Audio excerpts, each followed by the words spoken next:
Hello everyone, welcome to Study Tube. NCERT class 10th की अगर हम बात करें तो उसमें हम लोगों ने फिजिक्स एग्जाम्पलर पूरे कवर कर लिए हैं। उसके बाद हम लोगों ने केमिस्ट्री के भी एग्जाम्पलर पूरे कवर कर लिए हैं। अब बायो के भी 4 चैप्टर्स हैं क्लास 10th के अंदर। तो अब हम लोग बायो का स्टार्ट करते हैं और मैं ये कोशिश करूँगा कि 2 दिन के अंदर ये चारों चैप्टर्स जो है आपके कंप्लीट हो जाए। ये हमारा पहला चैप्टर है। चैप्टर का नाम है जैव प्रक्रम यानी कि लाइफ प्रोसेस। इसके अंदर आप डाइजेस्टिव सिस्टम, सर्कुलेटरी सिस्टम, उसके बाद respiratory system and excretory system, ये 4 सिस्टम्स के बारे में पढ़ना होता है इस चैप्टर के अंदर। तो इसी चैप्टर को हम लोग इस वीडियो में कवर करेंगे। और जब क्लास 10th पूरे हो जाएंगे तब हम लोग 9th का कवर कर लेंगे। आप में से बहुत सारे कमेंट करते हैं कि फिजिक्स करवाइए। देखो, फिजिक्स में आपको ऑलरेडी करवा चुका हूँ। एग्जाम्पलर मैंने लिखा नहीं था थंबनेल पर, लेकिन वो मैं आपको करवा चुका हूँ। जैसे अगर आपको लाइट चैप्टर का देखना है तो आप इसको देखो जा करके। ये जो प्रकाश स्पेशल करके मैंने डाला हुआ है एनसीईआरटी का जहर सवाल, इसको जा करके देखो। उसके बाद अगर आप देखना चाहते हो विद्युत धारा के चुंबकीय प्रभाव तो इसको जा करके देखो, थ्योरी के साथ मैंने कवर किया हुआ है। अगर आप जाकर देखना चाहते हो ये मानव नेत्र और रंग बिरंगा संसार तो आप इसको जा करके देखो, इसमें सारे मैंने कवर करवाए हुए हैं। उसके बाद ये इलेक्ट्रिसिटी चैप्टर का अगर आप देखना चाहते हो तो इसको जा करके देखो। तो फिजिक्स के 4 चैप्टर्स जो पढ़ने हैं वो चारों कंप्लीट है। उसके बाद मैंने केमिस्ट्री स्टार्ट किया था और अब हमारा ये बायो का पहला चैप्टर है। और ये सारे जो वीडियो है ना, ये पहले नंबर में जो प्लेलिस्ट है उसी में मिल जाएगा आपको। चैनल में जाकर के जो प्लेलिस्ट वाला ये होता है, टैब होता है, उसमें जाओ आप और वहां पर देखो जो पहला प्लेलिस्ट होगा RRB group D special video नाम से, उसी में ये सारे ही वीडियोज आपको मिल जाएंगे। जो सबसे पहला प्लेलिस्ट मिलेगा ना, उसी में सारे वीडियोज मिलेंगे। जो भी एग्जाम्पलर के मैंने अपलोड किए हैं वो सारे के सारे, तो आप जाकर के उसको चेक कर देना अगर आप देखना चाहते हो तो ये है हमारा पहला चैप्टर जैव प्रक्रम, लाइफ प्रोसेस, जैव प्रक्रम। ये अगर आप किताब में देखोगे तो ये अध्याय 6 है, लेकिन जीव विज्ञान का, बायोलॉजी का ये पहला चैप्टर है। तो इसी का हम लोग देखते हैं बहुविकल्पीय प्रश्न। तो पहला सवाल है, निम्नलिखित में से कौन सा कथन स्वपोषी जीवों के लिए सही नहीं है? स्वपोषी जीवों के लिए सही नहीं है, जो ऑटोट्रॉफ्स होते हैं उनके लिए सही नहीं है। वे कार्बोहाइड्रेटों का संश्लेषण कार्बन डाइऑक्साइड और जल से तथा सूर्य के प्रकाश में एवं क्लोरोफिल की उपस्थिति में कर लेते हैं।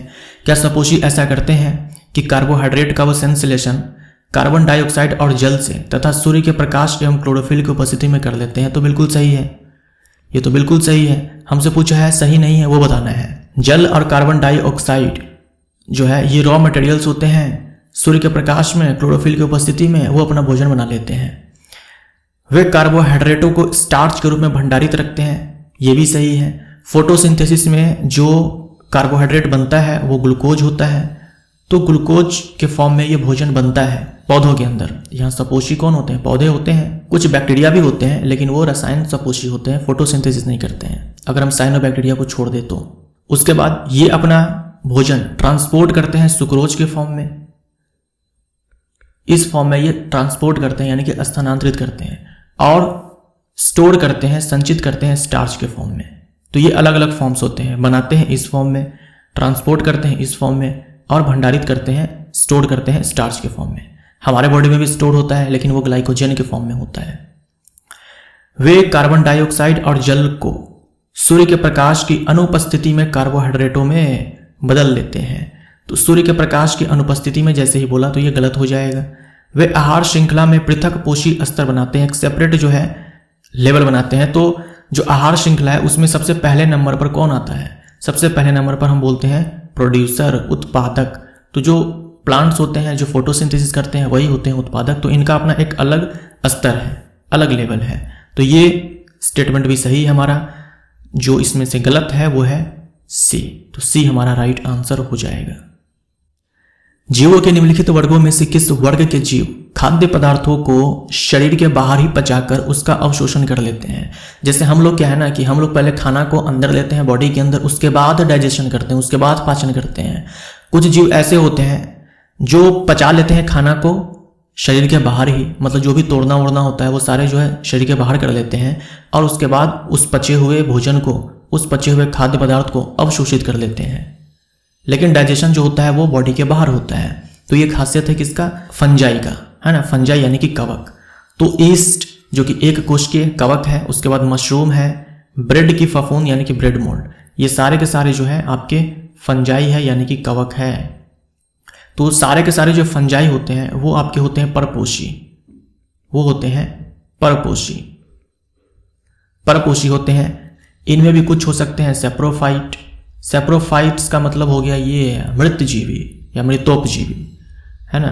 कुछ पौधों और जंतुओं में बीमारी फैलाते हैं, वो पैरासाइट हो गए, कुछ पैरासाइट्स होते हैं। और कुछ सिम्बायोंट्स होते हैं यानी कि सहजीवी होते हैं कुछ, जैसे आपने पढ़ा है लाइकेंस में। लाइकेंस जो है ये कवक और शैवाल का सहजीवीय संबंध है। उसके बाद आपने पढ़ा माइकोराइजा। माइकोराइजा किसके किसके बीच सहजीवीय संबंध है? पादप और कवक के बीच, याद रखिएगा, उच्च पादप और कवक के बीच, और लाइकेंस है कवक और शैवाल के बीच। तो सारे के सारे जो फंजाई होते हैं वो आपके परपोषी होते हैं। अब परपोषी भी कई प्रकार के होते हैं, तो कुछ मृतोपजीवी होते हैं, कुछ परजीवी होते हैं जो पौधों और जंतुओं में बीमारी फैलाते हैं, बीमारी को जन्म देते हैं। और कुछ सिम्बायोंट्स होते हैं यानी कि सहजीवीय संबंध बनाते हैं। सहजीवीय संबंध में लाइकेंस है जो कवक और शैवाल के बीच, और माइकोराइजा है जो उच्च पादप और कवक के बीच। उसके बाद ये देखो, ये अमरबेल कस्क्यूटा हम जिसे बोलते हैं, ये पादप है और ये परजीवी पादप है। ध्यान में रखिएगा, अमरबेल परजीवी पादप है। तो ये जू है, ये फीता कृमि यानी कि फ्लैट वर्म्स, ये सारे के सारे जो है आपके पैरासाइट्स हैं, ये सारे के सारे पैरासाइट्स हैं। उसके बाद ये जो पैरामीशियम है और अमीबा है ये प्रोटोजोन्स है। ये क्या है? ये प्रोटोजोन्स है यानी कि प्रोटोजोआ है। ये है प्रोटोजोन्स, ये है प्रोटोजोन्स। जो प्रोटोजोन्स होते हैं वो भी परपोषी ही होते हैं, ठीक है, वो भी परपोषी ही होते हैं। और इनमें कुछ होते हैं प्रीडेटर्स। प्रीडेटर्स यानी कि शिकारी, जैसे कि जो अमीबा है वो अपने प्रे को कैप्चर करता है स्यूडोपोडिया बना करके, कूटपाद बना करके, कूटपाद स्यूडोपोडिया बना करके। तो प्रीडेटर्स में आप लिख सकते हो अमीबा है, अमीबा। ये पैरामीशियम भी आप यहां पर लिख सकते हो, पैरामीशियम।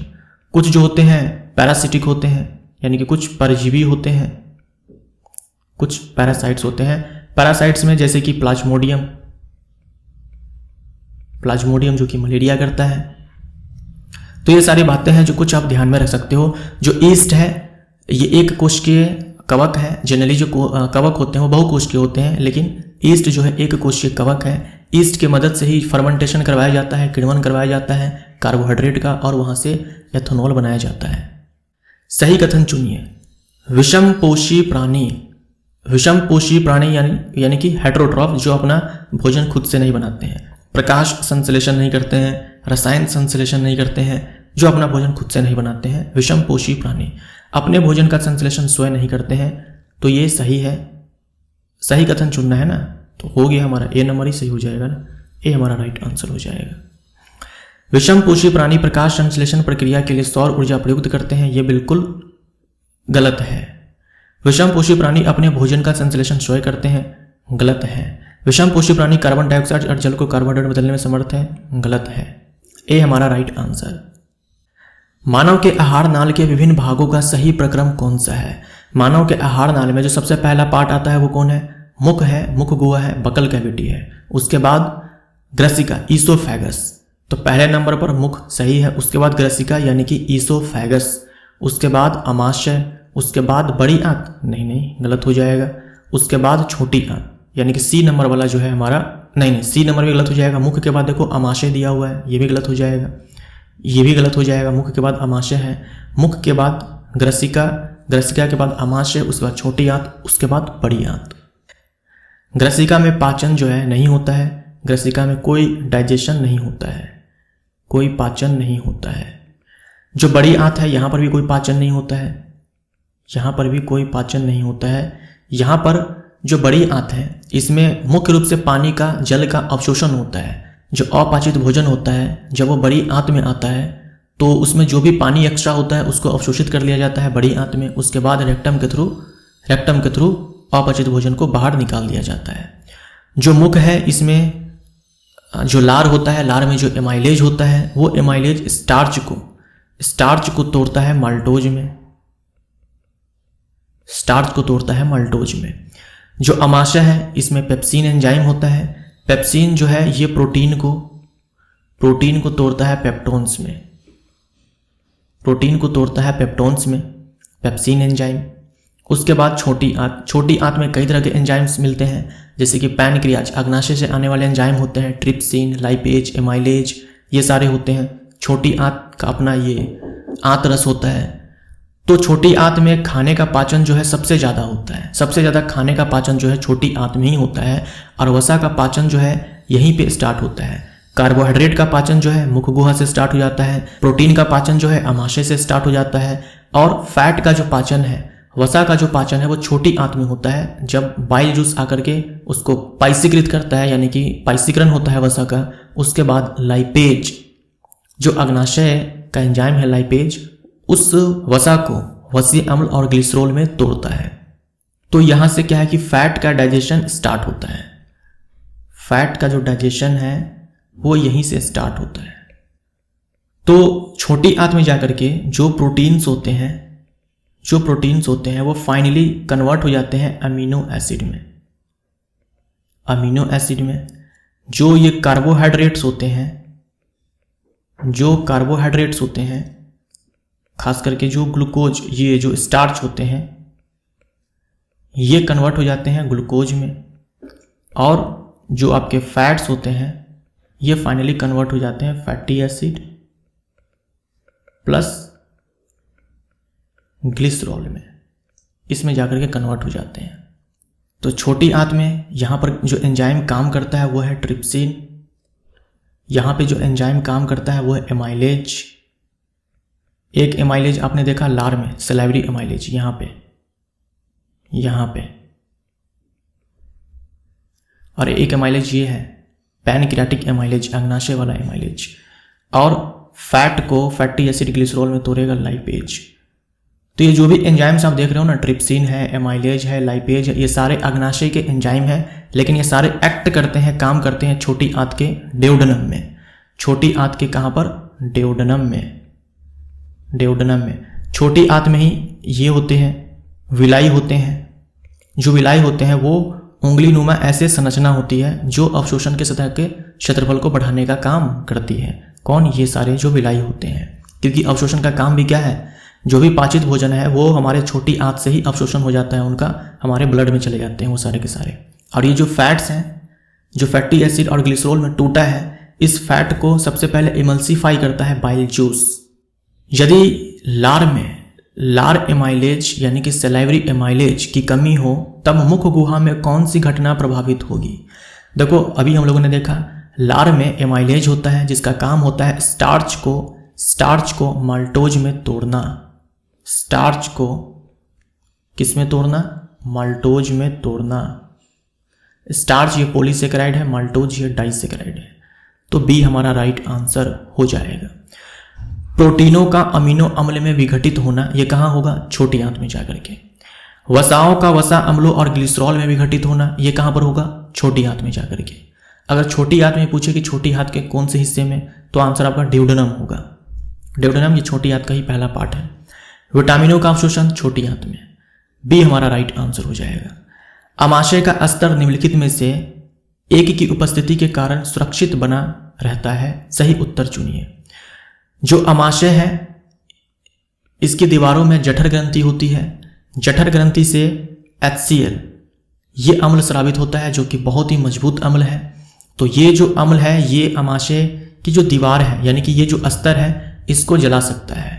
तो इससे बचाने के लिए श्लेष्मा, पहले इसका सिक्रेशन किया जाता है, इस अम्ल के सिक्रेशन से पहले ही म्यूकस, ताकि जो इसका प्रभाव है, अम्ल का जो प्रभाव है वो कम हो जाए। तो ये जो श्लेष्मा है ये इसको उदासीन कर देता है, तो ये क्षारीय होता है। फिर जठर ग्रंथि में ही पेप्सिन एंजाइम होता है जो प्रोटीन को पेप्टोन्स में तोड़ने का काम करता है, और इस पेप्सिन के एक्टिवेशन के लिए ही ना ये HCl का स्राव किया जाता है, क्योंकि ये जो पेप्सिन है ये एसिडिक मीडियम में काम करता है। तो ये HCl का स्राव इसीलिए होता है ताकि ये पेप्सिन जो है एक्टिवेट हो जाए, अपना काम करे।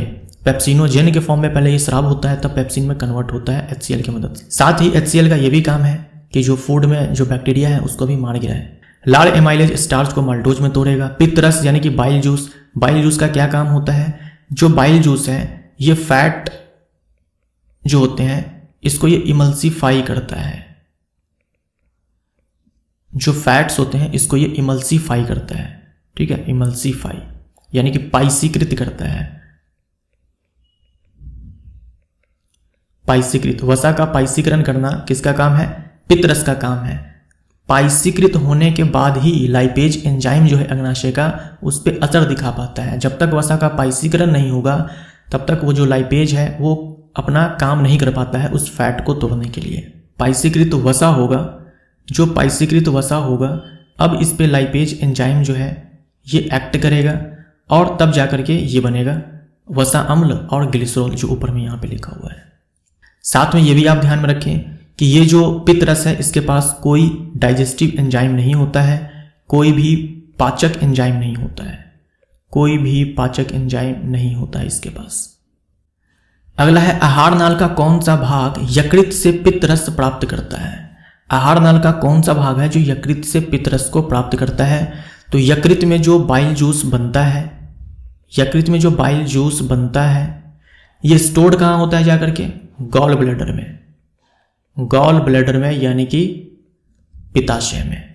तो पित्त जो है या पित्तरस जो है बनाया लिवर ने है, यकृत ने है, और जाकर के ये अस्थायी रूप से स्टोर्ड होता है पित्ताशय में जाकर के। पित्ताशय से ये कहाँ आएगा?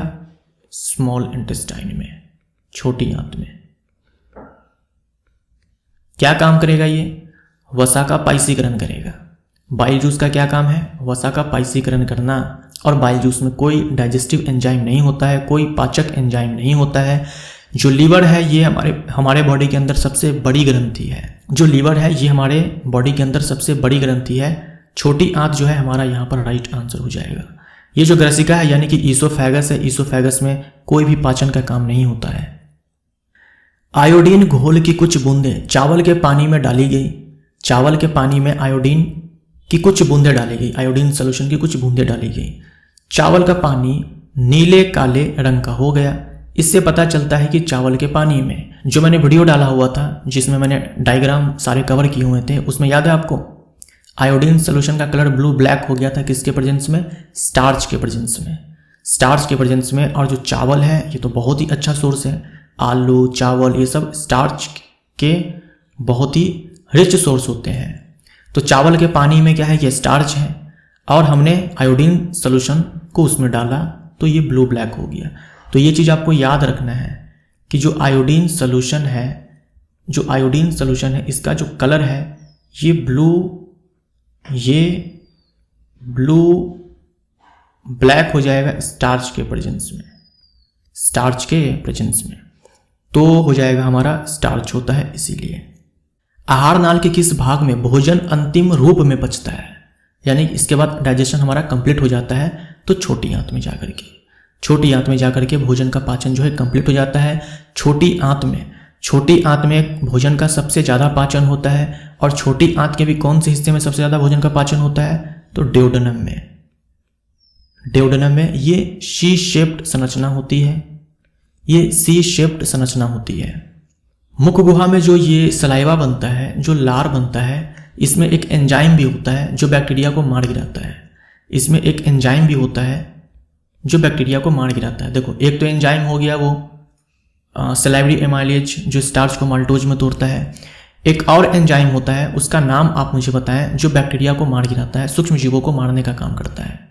उस एंजाइम का नाम बताएं, उसका नाम एल से है। कमेंट करके आप हमें जरूर बताएं। अग्नाशय रस का कार्य निम्नलिखित में से कौन सा है? अग्नाशय रस का क्या काम है? अग्नाशय रस यानी कि पैनक्रियाटिक जूस, जिसमें कि ट्रिप्सिन होता है, जिसमें कि लाइपेज होता है, जिसमें कि एमाइलेज होता है। ट्रिप्सिन प्रोटीन को पचा देता है, बिल्कुल सही बात है। और लाइपेज कार्बोहाइड्रेट को, क्या ये सही है? ट्रिप्सिन प्रोटीन को पचा देता है, जो अग्नाशय रस में ट्रिप्सिन है प्रोटीन को पचा देता है, सही है। लेकिन जो लाइपेज होता है वो पाइसीकृत वसा पे काम करता है ना, कार्बोहाइड्रेट को नहीं। ट्रिप्सिन पाइसीभूत वसाओं को पचा देता है। पाइसीभूत यानी कि वो वसा जो पाइसीकृत हो चुका है, जिसका पाइसीकरण हो चुका है, तो उस पर कौन आकर के काम करेगा? लाइपेज। तो ट्रिप्सिन यहाँ पे लिखा हुआ है तो गलत हो जाएगा। ट्रिप्सिन और लाइपेज वसाओं को पचा देते हैं, गलत हो जाएगा। ट्रिप्सिन प्रोटीन को पचाएगा, जबकि लाइपेज जो है पाइसीभूत वसाओं को। ट्रिप्सिन प्रोटीन को पचा देता है और लाइपेज पाइसीभूत वसाओं को। तो ये बिल्कुल सही है, डी हमारा करेक्ट है। चूने के पानी से भरी परख नली में जब मुंह द्वारा फूका जाता है तब चूने का पानी किसकी मौजूदगी के कारण दूधिया हो जाता है। ये भी आपने देखा था डायग्राम वाले वीडियो में, चूने के पानी में हम फूंक मारें तो क्या होगा, वो दूधिया हो जाएगा, क्योंकि जो हम सांस छोड़ते हैं उसमें क्या है, उसमें कार्बन डाइऑक्साइड है।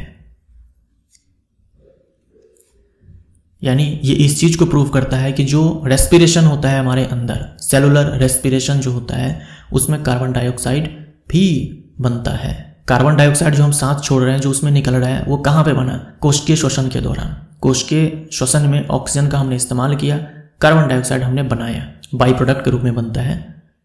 नेक्स्ट है ईस्ट में अवायवीय अभिक्रियाओं का सही क्रम क्या होता है। ईस्ट में अवायवीय, ईस्ट में अवायवीय, ईस्ट एक कोशिकीय कवक है और जब इनमें होता है अवायवीय श्वसन तो क्या होता है, चाहे एरोबिक सेलुलर रेस्पिरेशन हो, वायवीय कोशिकीय श्वसन हो, या फिर अवायवीय कोशिकीय श्वसन हो, यानी कि एनारोबिक सेलुलर रेस्पिरेशन हो। जो पहला स्टेप होता है ना, वो ग्लूकोज का टूटना होता है। वो ग्लूकोज का टूटना होता है ग्लूकोज से पायरुवेट में, ग्लूकोज से पायरुवेट में, और ये कोशिका द्रव्य में होता है। तो सारे में देखो पहला स्टेप जो है ये कॉमन ही है, ग्लूकोज को पायरुवेट में तोड़ा गया है और सारे के सारे कोशिका द्रव्य में हुआ है। अब माइटोकॉन्ड्रिया के अंदर क्या होता है कि वायवीय श्वसन होता है। यहां तक की जो प्रोसेस है ना, यहां तक इनमें ऑक्सीजन नहीं चाहिए होता है, चाहे वो वायवीय श्वसन हो चाहे अवायवीय श्वसन हो। जो ये पहला स्टेप होता है, यहां पर ऑक्सीजन नहीं चाहिए, अवायवीय ही होता है। उसके बाद वायवीय श्वसन होगा तो माइटोकॉन्ड्रिया में होगा, क्योंकि यहां पर ऑक्सीजन भरपूर मात्रा में मिल जाता है। और अगर ऑक्सीजन का अभाव हो जाए तो कोशिका द्रव्य में ही जो पायरुवेट है ये लैक्टिक अम्ल में टूट जाएगा। जैसा कि जो हमारी पेशी कोशिका होती है उनमें ये जो श्वसन है, ये जो प्रक्रिया है, ये हो जाती है जब ऑक्सीजन की कमी हो जाती है, जो हम ज़्यादा एक्सरसाइज वगैरह करते हैं। तो माइटोकॉन्ड्रिया में लैक्टिक अम्ल का निर्माण कभी भी नहीं होगा। माइटोकॉन्ड्रिया में ऑक्सीजन के भरपूर मात्रा में ये जो पायरुवेट है ये टूट जाता है। देखो ये गलत है यहाँ पर, ठीक है, ये गलत है यहाँ पर। ये जो माइटोकॉन्ड्रिया है ना, इसमें टूटेगा pyruvate, carbon dioxide, water and यहाँ पर एटीपी के फॉर्म में बहुत सारी ऊर्जा निकलती है। एटीपी के स्थान पर सीधा यहाँ पर ऊर्जा दिया जा सकता है। तो माइटोकॉन्ड्रिया के अंदर क्या होता है कि ऑक्सीजन भरपूर मात्रा में मिलता है, तो वहाँ पर वायवीय श्वसन होता है और ये सारे हमें प्रोडक्ट्स मिलते हैं, उत्पाद मिलते हैं। ईस्ट के अंदर क्या होगा, पहला स्टेप तो यही होगा कि कोशिका द्रव्य में ग्लूकोज पायरुवेट में टूट जाएगा। फिर क्या होगा, ऑक्सीजन के अब्सेंस में, ऑक्सीजन की अनुपस्थिति में कोशिका द्रव्य में ही एथेनॉल कार्बन डाइऑक्साइड में ये पायरुवेट जो है टूट जाता है। और जो हम बोलते हैं ना कि फर्मेंटेशन, किण्वन, तो यही है किण्वन, यही है किण्वन, यानी कि यही है फर्मेंटेशन। ईस्ट से जो हम फर्मेंटेशन करवाते हैं उसमें ये कंप्लीट अवायवीय प्रोसेस है। ऑक्सीजन इसमें कहीं पर भी नहीं काम में लाया गया है। इस वाले प्रोसेस में पहला स्टेप ऑक्सीजन नहीं चाहिए, उसके बाद एथेनॉल बनाने के लिए भी ऑक्सीजन नहीं चाहिए। तो चाहे आप बोल दो अवायवीय श्वसन ईस्ट के द्वारा या फिर बोल दो फर्मेंटेशन, बात एक ही है। तो शराब बनाने के लिए ईस्ट का इस्तेमाल किया जाता है, उसका इस्तेमाल किया जाता है फर्मेंटेशन करवाने के लिए, तो इसी प्रोसेस का इस्तेमाल किया जाता है। अगला है वायवीय श्वसन के संबंध में निम्नलिखित में से कौन सा कथन सबसे उपयुक्त है। अब इस बार पूछा है वायवीय श्वसन, तो वायवीय श्वसन होगा कहाँ पर, माइटोकॉन्ड्रिया में। पहला स्टेप तो मैंने आपसे कहा, चाहे वायवीय हो चाहे अवायवीय हो, पहला स्टेप तो यही होता है कि ग्लूकोज पायरुवेट में टूटता है। अब देखो ग्लूकोज पायरुवेट इसमें भी टूटा है, ग्लूकोज पायरुवेट इसमें भी टूटा है, लेकिन साथ में ऊर्जा दी गई है। तो देखो पायरुवेट में जब टूटता है तो वहाँ भी कुछ मात्रा में ऊर्जा निकलती है। ऊपर में कहीं पर भी नहीं था ऊर्जा, तो वहाँ पर हमें कोई दिक्कत नहीं था। यहाँ पर देखो ऊर्जा भी है और बिना ऊर्जा वाला भी है, तो हम ऊर्जा वाला के साथ जाएंगे। उसके बाद माइटोकॉन्ड्रिया में वायवीय श्वसन होगा और मैंने आपसे कहा कि कार्बन डाइऑक्साइड, जल और ऊर्जा वहाँ पर मुक्त होती है। यही ऊर्जा तो हमें चाहिए होता है, इस ग्लूकोज को तोड़ करके यही ऊर्जा तो हमें चाहिए होता है। इसी ऊर्जा का इस्तेमाल जो है, जो हमारे शरीर की कोशिकाएं हैं वो करती है अपने काम को करने के लिए। तो ये भी नहीं होगा, आंसर हमारा डी हो जाएगा। कुछ ऊर्जा जो है यहाँ पर मुक्त होती है और सबसे ज़्यादा ऊर्जा जो है यहाँ पर मुक्त होती है। और इसीलिए जो माइटोकॉन्ड्रिया है इसे हम लोग बोलते हैं कोशिका की शक्ति गृह, powerhouse of the cell, क्योंकि सबसे ज़्यादा ऊर्जा का जो उत्पादन है वो यहीं पर होता है। तो ये powerhouse of the cell है माइटोकॉन्ड्रिया। माइटोकॉन्ड्रिया के पास खुद का डीएनए होता है और खुद का राइबोसोम होता है। खुद का डीएनए होता है और खुद का राइबोसोम होता है। माइटोकॉन्ड्रिया के साथ आप याद रखेंगे लवक, प्लास्टिड बोल दो या फिर क्लोरोप्लास्ट बोल दो, इनके पास भी खुद का डीएनए और राइबोसोम होता है। दो ही कोशिकांग है, एक तो प्लास्टिड यानी कि लवक और एक माइटोकॉन्ड्रिया जिनके पास खुद का डीएनए और खुद का राइबोसोम होता है प्रोटीन बनाने के लिए। श्वसन के संबंध में निम्नलिखित में से कौन सा या कौन से कथन सही है? श्वसन के संबंध में अंतः श्वसन के दौरान, यानी कि जब हम सांस लेते हैं, पसलियां भीतर की तरफ चली जाती है और डायफ्राम ऊपर की तरफ उठ जाता है। क्या ये सही है? आप ये खुद से ट्राई मार सकते हो। आप सांस लो, आप एक लंबी सांस लो। जब आप लंबी सांस लोगे तो पसलियां जो है ऊपर की ओर आती है और बाहर की ओर निकलती है। जो पसलियां है वो ऊपर की ओर उठती है और बाहर की ओर निकलती है, और जो डायफ्राम होता है ये ऊपर की तरफ नहीं उठता है, ये फ्लैट हो जाता है। जब हम सांस छोड़ते हैं तो डायफ्राम जो है ऐसे होता है, जब हम सांस लेते हैं तो ये फ्लैट हो जाता है, डायफ्राम ऐसे फ्लैट हो जाता है। तो डायफ्राम ऊपर की ओर उठ जाता है जब हम सांस छोड़ते हैं, और जब हम सांस लेते हैं तो ये नीचे की ओर पुश होता है। तो ये कहना जो है हमारा यहाँ पर गलत हो जाएगा। कुपिकाओं के भीतर गैसों का विनिमय होता है, ठीक है। कुपिकाओं यानी कि एल्वियोलाई जो होता है लंग्स में, वहां पर गैसों का आदान प्रदान होता है, ये सही है। कुपिकाओं की वायु की ऑक्सीजन विस्तृत होकर उधिर में पहुंच जाती है, यहां तक भी ठीक है। और उधिर की कार्बन डाइऑक्साइड विस्तृत होकर कुपिकाओं की वायु में चली जाती है, तो ये तो सही है ना, ये जो है हमारा सही है। हीमोग्लोबिन में ऑक्सीजन की अपेक्षा कार्बन डाइऑक्साइड के प्रति अधिक बंधुता है। हीमोग्लोबिन में ऑक्सीजन की अपेक्षा कार्बन डाइऑक्साइड के प्रति अधिक बंधुता है, यानी जो हीमोग्लोबिन है ये कार्बन डाइऑक्साइड के साथ कंबाइन होना ज़्यादा पसंद करता है ऑक्सीजन की तुलना में, तो ये गलत हो जाएगा। हाँ, अगर कार्बन मोनोऑक्साइड होता ना तो सही हो जाता है। कार्बन मोनोऑक्साइड अगर होता तो सही हो जाता है। कार्बन मोनोऑक्साइड के साथ जो है इसका एफिनिटी ज़्यादा है, कार्बन मोनोऑक्साइड के प्रति हीमोग्लोबिन का प्यार ज़्यादा है, तो उसके साथ कंबाइन होना पसंद करता है। लेकिन ऑक्सीजन और कार्बन डाइऑक्साइड में ये ऑक्सीजन के साथ जाना चाहेगा। कुपिकाओं के कारण गैसों के विनिमय के लिए अधिक सतही क्षेत्रफल उपलब्ध हो जाता है, तो ये भी सही है।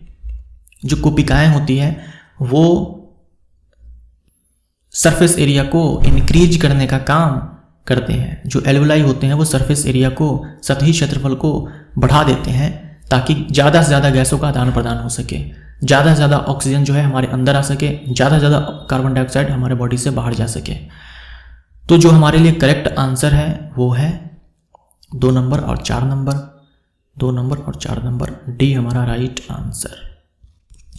अंतः शोषण के दौरान वायु प्रवाह का सही मार्ग कौन सा है? यानी जब हम सांस लेते हैं तो जो वायु है हमारे बॉडी के अंदर कौन कौन से रास्ते से जाती है, तो उसी का सही मार्ग हमें बताना है कि पहले कौन आएगा रास्ते में। तो सबसे पहले नासा द्वार आएगा, है ना। जो नाक में जो 2 छेद है ना, उसी छेद को कहा गया है, उसी छेद को नासा द्वार कहा गया है। तो सबसे पहले तो नासा द्वार, इसे हम लोग इंग्लिश में बोलते हैं नॉस्ट्रिल्स।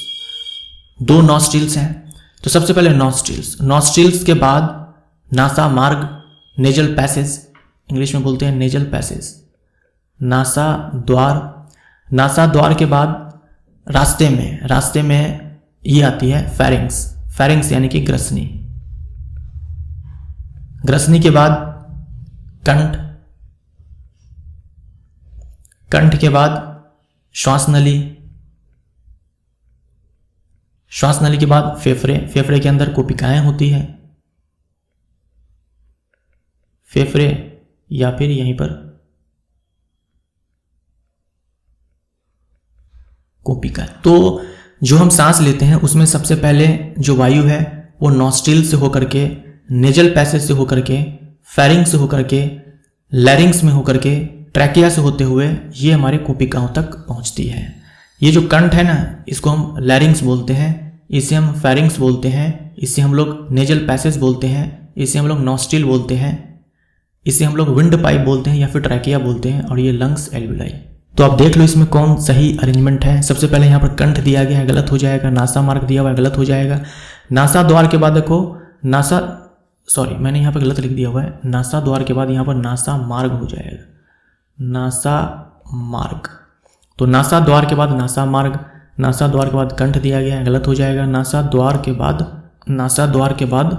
ग्रसनी, नासा द्वार के बाद ग्रसनी। अच्छा, यहाँ पर नासा मार्ग जो है स्किप कर दिया है, तो कोई दिक्कत नहीं है। नासा द्वार के बाद ग्रसनी ठीक है, ग्रसनी के बाद कंठ ठीक है, उसके बाद श्वास नली कोशिका है, तो डी हमारा यहाँ पर राइट आंसर हो जाएगा। बाकी किसी में देखो, जैसे नासा मार्ग में देखो, पहले नासा मार्ग दिया तब नासा द्वार, उसके बाद श्वास नली दिया हुआ है, बाकी सब गलत है। डी हमारा सही है। भले यहाँ पर नासा मार्ग जो है, जो नेजल पैसेज है, इसको स्किप कर दिया है, लेकिन ये सारे ऑर्डर जो है हमारे सही हैं। श्वसन के दौरान गैसों का विनिमय कहाँ होता है? ये जो कोशिकाएं हैं, एल्विलाई है, यहीं पे होता है, फेफड़ों की कोशिकाओं में। अब क्वेश्चन नंबर 17, हृदय के बारे में निम्नलिखित में से कौन सा कथन सही है? हृदय के बारे में बताना है, तो चलो हृदय के बारे में हम लोग पढ़ेंगे, लेकिन उससे पहले हृदय में जो 4 चैम्बर्स हैं उसे हम लोग यहाँ पर ड्रॉ कर लेते हैं, क्योंकि इसकी आवश्यकता है यहाँ पर।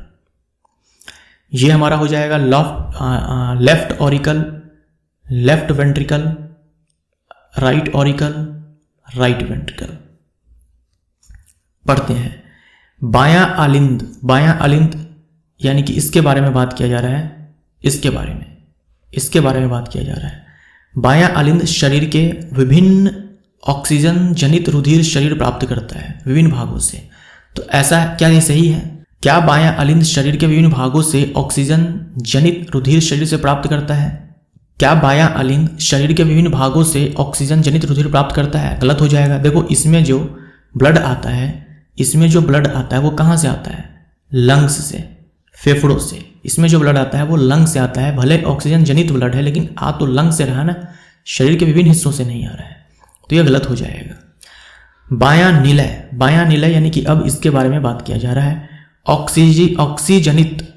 ऑक्सीजनित रुधिर को शरीर के विभिन्न भागों में पंप कर देता है, सही है। जबकि दायां निलय यानी कि ये दायां निलय विऑक्सीजनित रुधिर को फेफड़ों में पंप कर देता है, तो ये सही है।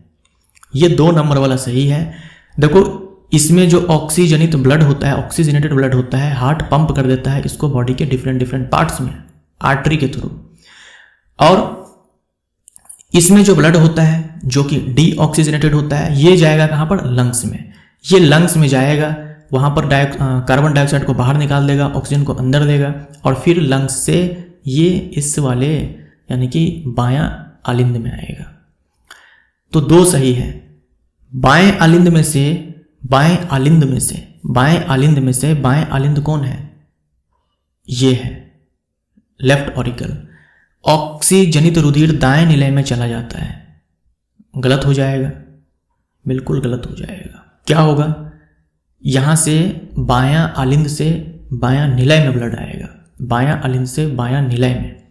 ये चीज आप हमेशा ध्यान में रखो कि ए से ब्लड हमेशा जो है वी में आएगा, ए से ब्लड जो है हमेशा वी में आएगा, यानी कि आलिंद से रक्त जो है हमेशा निलय में आएगा, आलिंद से रक्त हमेशा निलय में आएगा। ये चीज आप ध्यान में रखना। दायां आलिंद शरीर के विभिन्न भागों से, दायां आलिंद कौन सा है भाई? दायां आलिंद यानी कि ये है। दायां आलिंद शरीर के विभिन्न भागों से विऑक्सीजनित रुधिर प्राप्त करता है, सही है, यहां तक सही है। जबकि बायां निलय यानी कि ये बायां निलय ऑक्सीजनित रुधिर को शरीर के विभिन्न भागों में पंप कर देता है, तो ये भी हमारा सही हो जाएगा। 2 और 4 वाला जो है हमारा राइट आंसर है। जो दायां आलिंद है यानी जो राइट ऑरिकल है, जो ये राइट ऑरिकल है वो हमारे बॉडी के डिफरेंट पार्ट से डीऑक्सीजनेटेड ब्लड जो है प्राप्त करता है। जबकि जो बायां निलय है यानी कि जो लेफ्ट वेंट्रिकल है, ये ऑक्सीजनेटेड रुधिर को शरीर के विभिन्न भागों में पंप कर देता है, तो ये सही है। 2 और 4 सही है। संकुचन के दौरान निम्नलिखित में से कौन सी संरचना हृदय के भीतर रुधिर को वापस विपरीत दिशा में बहने से रोकती है? संकुचन के दौरान यानी कि ये जो 4 चैम्बर्स हम बोल रहे हैं यहाँ पर, जब संकुचन होता है, चाहे ये हमारा ये right auricle, left auricle, right ventricle, left ventricle, तो चाहे आलिंद हो चाहे निलय हो, जब ये संकुचित होते हैं तो ऐसा ना हो कि ब्लड, जैसे मान लो हमें क्या करना है कि ब्लड इस राइट वेंट्रिकल से भेजना है, किसमें? लंग्स में भेजना है, हमें यहाँ से लंग्स में भेजना है। और ये ब्लड यहाँ पर आया कहाँ से है? इस ऑरिकल से, इस आलिंद से इस निलय में रक्त आया है, हम चाहते हैं इस रक्त को फेफड़ों में भेजना। तो पहले क्या होगा? संकुचन होगा, इस निलय का संकुचन होगा, संकुचन होने के बाद फेफड़ों में ब्लड को भेजा जाएगा। तो ऐसा ना हो कि ये जो आलिंद से रक्त यहाँ पे आया है वापस से ये भाग जाए, किसमें?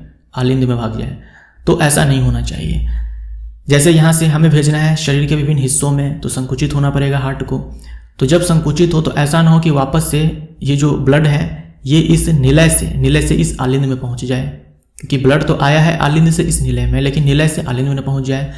तो ये चीज़ जो है नहीं होना चाहिए। तो इसके लिए क्या है, हृदय के भीतर जो है कपाट है, इसे हम वाल्व्स बोलते हैं, इंग्लिश में वाल्व्स बोलते हैं। तो हृदय के भीतर स्थित कपाट, ये जो वाल्व्स होते हैं ये बैक फ्लो, ब्लड के बैक फ्लो को रोकने का काम ये वाल्व्स करते हैं। एकल परिसंचरण अर्थात शरीर में होकर एक चक्र के दौरान रुधिर का हृदय में होकर केवल एक बार प्रवाहित होना निम्नलिखित में से किन में पाया जाता है। जैसे हम लोग के अंदर क्या होता है कि जो ब्लड है, ब्लड जो है पहले हमारे बॉडी के डिफरेंट पार्ट से इस दायां निलय में, दायां आलिंद में आता है। तो एक बार ब्लड जो है हमारे हार्ट में आ चुका है ना। तो दायां आलिंद में आने के बाद फिर दायां निलय में, दायां निलय से रक्त गया कहाँ, फेफड़ों में, फेफड़ों से वापस ये हमारे हार्ट के बायां आलिंद में आता है। तो एक बार तो आ ही चुका था, है ना, वापस से आया फिर से। तो क्या हुआ कि हमारे हार्ट में जो ब्लड है वो 2 बार आया, एक बार शरीर के विभिन्न हिस्सों से और दूसरी बार फेफड़ों से। तो 2 बार आया, तो डबल सर्कुलेशन हम लोग बोलते हैं। हमारे अंदर जो है डबल सर्कुलेशन होता है ब्लड का। लेकिन कुछ जीव ऐसे होते हैं जिनमें एक ही बार सर्कुलेशन होता है। उसमें क्या होता है कि शरीर के विभिन्न हिस्सों से जो डीऑक्सीजनेटेड ब्लड होता है वो हार्ट में आता है और फिर हार्ट जो है उसी डीऑक्सीजनेटेड ब्लड को पंप कर देता है। तो ये चीज़ होता है मछलियों के केस में। मछलियों के केस में क्या होता है, फिश के केस में क्या होता है कि सिंगल सर्कुलेशन होता है। फिश के बॉडी के अंदर विभिन्न हिस्सों से डीऑक्सीजनेटेड ब्लड जो है ये हार्ट में आएगा, फिर हार्ट जो है उसी डीऑक्सीजनेटेड ब्लड को पंप कर देगा कहाँ पर, गिल्स के पास पंप कर देगा। और उसी गिल्स के पास जो पानी होता है, उसी पानी में जो ब्लड होगा वो अपना कार्बन डाइऑक्साइड निकाल देगा और उस पानी में जो ऑक्सीजन होगा उसको ले लेगा ब्लड अपने में। तो मछलियों के केस में गैसों का आदान प्रदान जो है ये गिल्स के पास होता है। बाकी जो भी है, सरीसृप है, पक्षी है, स्तनधारी है, उभयचर है, इन सारे में डबल सर्कुलेशन होता है। लेकिन इनमें भी जो स्तनधारी है और जो पक्षी है इनमें पूर्ण रूप से डबल सर्कुलेशन होता है, पूर्ण रूप से दोहरी संचरण होता है। तो इसमें देखो मछली कौन है, हिप्पोकैम्पस जो है ये मछली की एक, बोल सकते हो ये है वंश है, जीनस है। एक्जोसिटस ये भी मछली का ही एक वंश है। और एनाबस ये भी मछली का वंश है। तो बी हमारा राइट आंसर हो जाएगा। जो हम ये बोलते हैं ना सी हॉर्स, समुद्री घोड़ा, तो सी हॉर्स ये मछली है और ये जो मछली है ये हिप्पोकैम्पस जो वंश है इसी की प्रजाति है। हिप्पोकैम्पस वंश की प्रजाति है सी हॉर्स। ऐसे ही फ्लाइंग फिश आपने सुना होगा, फ्लाइंग फिश प्रजाति है एक्जोसिटस वंश की। एक्जोसिटस वंश की प्रजाति है फ्लाइंग फिश। और एनाबस भी ये है मछली की ही एक वंश है। जो लेबियो है ये है रोहू मछली जो खाते भी हैं हम लोग, रोहू मछली। तो ये रोहू मछली जो है ये इसी की प्रजाति है, लेबियो जो है वंश है। बाकी ये सैलामेंडर है, ये उभयचर है। कैमेलियन ये सरीसृप है। ड्रैको सरीसृप है। राना टिग्राना राना उभयचर है। हाइला भी आपका ये उभयचर है। कछुआ सरीसृप है। वेल डॉल्फिन स्तनधारी है। तो हमारा जो आंसर है वो बी हो जाएगा। इनमें सारे के सारे मछली हैं।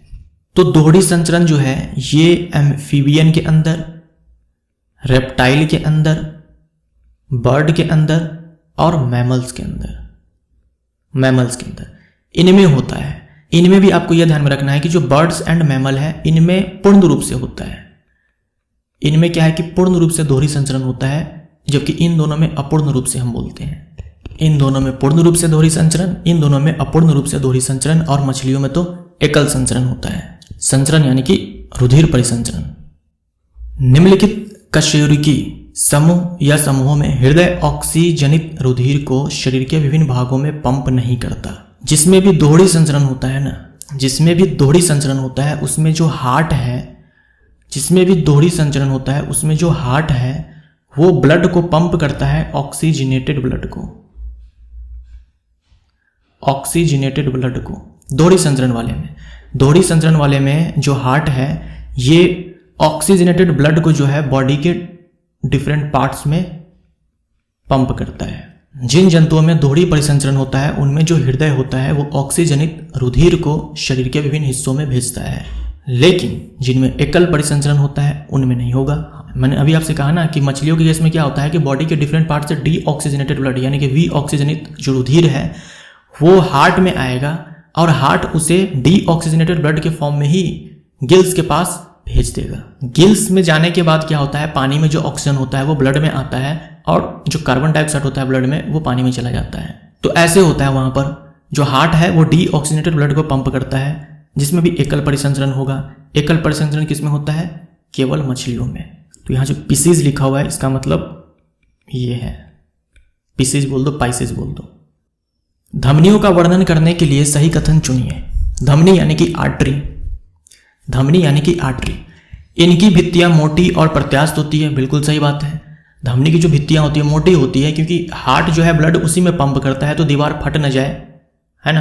क्योंकि धमनी में जो प्रेशर है, ब्लड प्रेशर है वो ज़्यादा होता है तो जो धमनी की दीवार है वो फट न जाए इसीलिए मोटी होती है और साथ में प्रत्यास्थ भी होती है, इलास्टिक होती है यानी कि थोड़ी लचीली होती है। लचीला चीज़ जो है जल्दी टूटता नहीं है। इनमें रुधिर उच्च दाब के साथ बहता है, यहाँ तक भी सही है। ये विभिन्न अंगों से रुधिर एकत्रित करके वापस हृदय में पहुंचाती है, गलत हो जाएगा, ये गलत हो जाएगा। विभिन्न अंगों से रुधिर इकट्ठा करके वापस हृदय में पहुंचाती है, काम तो शिराओं का है। इनकी भित्तियां पतली होती है, गलत हो जाएगा, पतली नहीं मोटी होती है। इनकी भित्तियां जो है मोटी एवं प्रत्यास्थ होती है, ठीक है। इनमें रुधिर कम दाब के साथ बहता है, गलत हो जाएगा, अधिक दाब के साथ बहता है। इनकी भित्तियां मोटी एवं प्रत्यास्थ होती है, इनमें रुधिर उच्च दाब के साथ बहता है, सही है। और ये रुधिर को हृदय से दूर शरीर के विभिन्न भागों तक लेकर के जाती है, सही हो जाएगा। जबकि जो शीरा होती है वो पतली होती है और उनकी जो दीवार पतली होती है क्योंकि ब्लड उनमें कम दबाव के साथ बहता है और साथ में जो उसकी दीवार होती है वो प्रत्यास्थ नहीं होती है।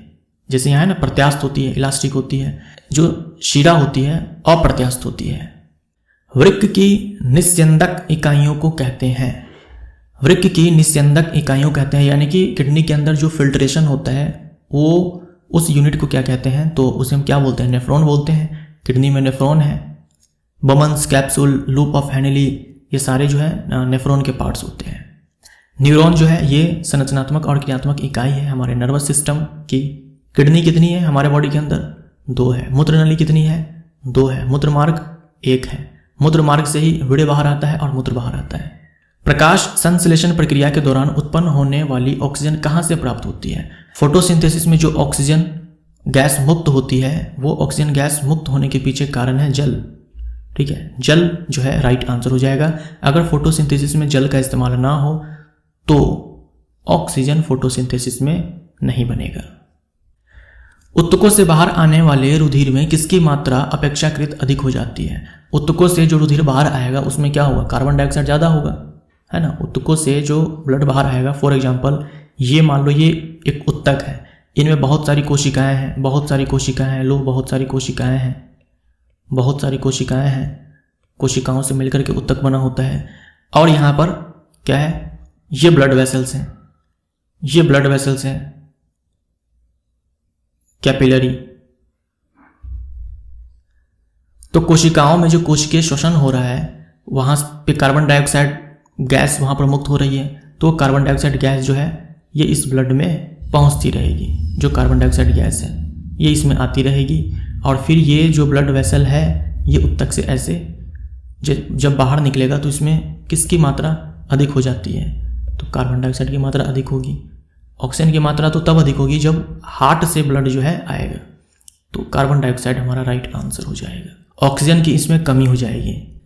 निम्नलिखित में से कौन सा कथन सही नहीं है, कौन सा स्टेटमेंट जो है सही नहीं है? जीव समय के साथ वृद्धि करते हैं, तो सही है। जीव को अपने शरीर में होने वाली टूट फूट की मरम्मत करते रहना चाहिए तथा उसे अपनी संरचना को बनाए रखना चाहिए, तो सही है। कोशिकाओं में अणुओं की गति नहीं होती है, बिल्कुल गलत है। ऊर्जा जैव प्रक्रियाओं के लिए आवश्यक है, बिल्कुल सही है। ऊर्जा तो चाहिए ही ना, लाइफ प्रोसेस, लाइफ को आगे चलाने के लिए तो एनर्जी चाहिए ही, उसीलिए तो हम लोग खाते पीते हैं। कोशिकाओं में अणुओं की गति नहीं होती है, ये कहना गलत हो जाएगा। कोशिकाओं में अणुओं की गति अगर नहीं होगी तो कोशिका जो है मर जाएगी, कोशिका जो है मर जाएगी। कोशिका के अंदर जो साइटोप्लाज्म जो होता है वो खुद अपने आप में स्ट्रीम करते रहता है। कोशिकाओं के अंदर जो साइटोप्लाज्म होता है ये खुद जो है स्ट्रीम करते रहता है। स्ट्रीम यानी कि मूवमेंट होता रहता है। इसमें कोई पदार्थ मान लो यहाँ पर है ए, ये घूमते घूमते घूमते घूमते यहाँ पे चला आएगा, घूमते घूमते फिर यहाँ पे चला आएगा। तो ये जो कोशिका द्रव होती है वो खुद क्या है, अपने आप में स्ट्रीम करती रहती है। तो ऐसे ही जो अणु है ना उनकी गति होती रहती है। अगर अणुओं की गति अगर रुक गई ना तो कोशिकाएं मर जाएंगी। तो ये जरूरी है, ये बिल्कुल जरूरी है, तो ये सही नहीं है। सपोषी में निश्चित रहने वाली आंतरिक ऊर्जा किस रूप में होती है? निश्चित का मतलब मेरे ख्याल से संचित रहने वाली आंतरिक ऊर्जा किस रूप में रहती है। सवाल आपसे यहाँ पर यह कह रहा है कि जो सपोषी होते हैं उनमें जो ऊर्जा है वो किस रूप में संचित होती है, या फिर जो भोजन है किस रूप में संचित होती है। तो हम लोगों ने ऑलरेडी देख लिया होगा, स्टार्च के फॉर्म में। एनिमल के केस में, हमारे बॉडी के केस में जो स्टोर्ड फूड है, जो फूड का स्टोरेज होता है वह ग्लाइकोजन के रूप में होता है, इसलिए ग्लाइकोजन को हम लोग बोलते हैं एनिमल स्टार्च। ग्लाइकोजन को हम क्या बोलते हैं? Animal starch. निम्नलिखित समीकरण में से कौन से समीकरण को प्रकाश संश्लेषण प्रक्रिया का समीकरण माना जाता है? फोटोसिंथेसिस में क्या होगा? फोटोसिंथेसिस में सूर्य का प्रकाश चाहिए और क्लोरोफिल चाहिए। पहले वाले में सूर्य का प्रकाश नहीं है, दूसरे वाले में क्लोरोफिल नहीं है, ठीक है। और देखो यहाँ पर डी वाले में कार्बन डाइऑक्साइड है, जल है, क्लोरोफिल है, सूर्य का प्रकाश है, ग्लूकोज बना है यहाँ पर। लेकिन देखो कार्बन डाइऑक्साइड दिखलाया गया है, कार्बन डाइऑक्साइड का तो इस्तेमाल कर ऑक्सीजन गैस यहाँ पर मुक्त होती है। तो सी हमारा राइट आंसर हो जाएगा। ये फोटोसिंथेसिस के लिए सही समीकरण है, सी हमारा राइट आंसर। उस घटना का चयन कीजिए जो प्रकाश संश्लेषण में नहीं होती है। उस घटना का चयन कीजिए जो प्रकाश संश्लेषण में नहीं होती है। क्लोरोफिल द्वारा प्रकाश ऊर्जा का अवशोषण, ये तो होता ही है भाई, क्लोरोफिल का ही काम होता है लाइट एनर्जी को ट्रैप करना। कार्बन डाइऑक्साइड का कार्बोहाइड्रेटों में अपचयन, तो ये भी सही है। कार्बन डाइऑक्साइड जो है ये अपचयित हो जाता है कार्बोहाइड्रेट में यानी कि ग्लूकोज में, और ये अपचयन करवाता कौन है? हाइड्रोजन में जो H है, जल में जो H है, पहले जल टूटता है ना, जो H2 है वो टूट जाता है H+O2- में, तो और वो जो H+ होता है वही अपचयित करता है इस कार्बन डाइऑक्साइड को कार्बोहाइड्रेट में। कार्बन का कार्बन डाइऑक्साइड में उपचयन ये गलत हो जाएगा। प्रकाश ऊर्जा का रासायनिक ऊर्जा में परिवर्तन, ये सही है। फोटोसिंथेसिस में क्या होता है? लाइट एनर्जी जो है ये कन्वर्ट हो जाती है केमिकल एनर्जी में, रासायनिक ऊर्जा में, सही है। सी हमारा राइट आंसर, ये गलत है। पौधों में रंध्रों का खुलना तथा बंद होना निर्भर होता है। पौधों में रंध्रों को खुलना और बंद होना ये डिपेंड करता है द्वार कोशिकाओं के अंदर उपस्थित जल पर, है ना। अगर द्वार कोशिका में जल भर जाए तो जो रंध्र है ये खुल जाती है, और द्वार कोशिका से जब पानी बाहर निकल जाए तो रंध्र जो है ये बंद हो जाती है। अधिकांश पौधे नाइट्रोजन को किस रूप में अवशोषित करते हैं? अधिकांश पौधे नाइट्रोजन को अवशोषित करते हैं नाइट्रेट एवं नाइट्राइट के फॉर्म में, मिट्टी से, ठीक है। वायुमंडलीय नाइट्रोजन का इस्तेमाल वो लोग नहीं करते हैं। पौधे जो है वायुमंडलीय नाइट्रोजन का इस्तेमाल नहीं करते हैं, मिट्टी से नाइट्रेट या नाइट्राइट के फॉर्म में वो अवशोषित करते हैं। और यूरिया का इस्तेमाल हम लोग फर्टिलाइजर के रूप में करते हैं, इसीलिए करते हैं ताकि यूरिया से नाइट्रोजन मिल जाए, है ना। यूरिया का फॉर्मूला ये होता है, इसका जो मॉलिक्यूलर मास है वो 60 होता है। तो आंसर हमारा 2, 3 बी हमारा राइट आंसर हो जाएगा। पाचन क्षेत्र में भोजन के साथ मिलने वाला पहला एंजाइम कौन सा है? तो पहला एंजाइम हमें लार में मिलता है, सलाइवरी एमाइलेज। उसके बाद हमारा दूसरा एंजाइम मिलता है पेप्सिन, उसके बाद जाकर के ट्रिप्सिन, छोटी आंत में, जो कि अग्नाशय का एंजाइम है। निम्नलिखित में से कौन से कथन सही है? पाइरुवेट को ईस्ट की सहायता से एथेनॉल और कार्बन डाइऑक्साइड में बदला जा सकता है, बिल्कुल सही है। ईस्ट जो है पाइरुवेट को एथेनॉल और कार्बन डाइऑक्साइड में कन्वर्ट कर देता है ऑक्सीजन के अनुपस्थिति में, इसी को हम लोग फर्मेंटेशन बोलते हैं, किण्वन बोलते हैं। वायवीय जीवाणुओं में किण्वन होता है, गलत हो जाएगा। किण्वन के लिए ऑक्सीजन नहीं चाहिए, जो किण्वन है ना ये ऑक्सीजन की अनुपस्थिति में होता है। जैसे यहाँ पर देखो जो 1 नंबर वाला है वो भी अपने आप में किण्वन है। माइटोकॉन्ड्रिया में किण्वन होता है, नहीं होता है। किण्वन के लिए ऑक्सीजन चाहिए क्या? नहीं चाहिए, जबकि माइटोकॉन्ड्रिया में पाइरुवेट का विखंडन होता है ऑक्सीजन की उपस्थिति में। किण्वन अवायवीय श्वसन का ही एक रूप है, बोल सकते हैं, सही है। अवायवीय श्वसन का ही एक रूप है किण्वन, जैसे कि ये पूरा प्रोसेस जो है ये अवायवीय श्वसन ही तो है, और इसी को हम लोग किण्वन बोलते हैं। तो 1 और 4 जो है हमारा वो सही है, 1 और 4 यानी कि सी ऑप्शन हमारा सही है। ऑक्सीजन की कमी से क्रिकेट के खिलाड़ियों की पेशियों में प्रायः खिंचाव उत्पन्न होने लगता है, ऐसा इस कारण होता है। ऑक्सीजन की कमी से क्या होता है? पाइरुवेट टूटता है लैक्टिक अम्ल में। पाइरुवेट का लैक्टिक अम्ल में बदलने के कारण लैक्टिक अम्ल ही जिम्मेवार है, जिसके कारण खिलाड़ियों के पेशियों में प्रायः खिंचाव उत्पन्न होने लगता है। दही खट्टा होता है लैक्टिक अम्ल के उपस्थिति के कारण ही। लैक्टिक अम्ल में कितने कार्बन है? लैक्टिक अम्ल में 3 कार्बन है। पायरुवेट में कितने कार्बन होते हैं? 3 कार्बन होते हैं। हमारे शरीर में मूत्र का सही मार्ग चुनिए। मूत्र बनता है किडनी में, है ना, मूत्र बनता है किडनी में। किडनी जो है संख्या में 2 है। किडनी में बनने के बाद मूत्र नली से, मूत्र नली ये भी संख्या में 2 है। 2 किडनी होती है, दोनों से मूत्र नली निकलती है। तो किडनी में मूत्र बना, दोनों मूत्र नली से होते हुए मूत्राशय में, यूरिनरी ब्लैडर, मूत्राशय जो कि संख्या में 1 ही है, इसमें आकर के जमा होता है और उसके बाद यूरेथ्रा यानी कि मूत्र मार्ग, इससे होकर के बाहर निकल जाता है यूरेथ्रा से सीमेन भी बाहर आता है, वेड़ी भी बाहर आता है जिसमें कि स्पर्म होता है, और यूरिन भी बाहर आता है। तो ये काट दो। वृक्क के बाद मूत्र नली, तब मूत्र मार्ग, तब मूत्राशय, काट दो। मूत्राशय देखो सबसे लास्ट में है। वृक्क है तब मूत्राशय, काट दो। वृक्क के बाद मूत्र नली, तब मूत्राशय, तब जाकर के मूत्र मार्ग। सी हमारा राइट आंसर। यूरेथ्रा भी 1 है संख्या में, और ये पुरुषों के अंदर है। अब आखिरी सवाल, मानवों के ऊतकों में ऑक्सीजन की कमी होने के कारण पायरुवेट अम्ल किस कोशिकांग के भीतर लैक्टिक अम्ल में बदल जाता है? तो पहला स्टेप तो आपने देखा था, यही देखा था कि जो ग्लूकोज है ये साइटोप्लाज्म के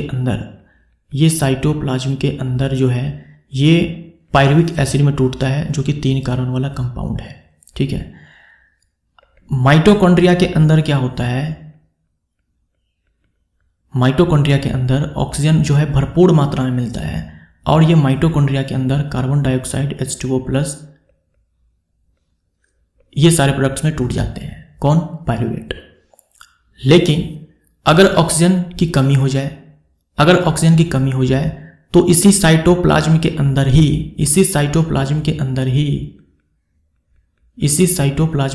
ही लैक्टिक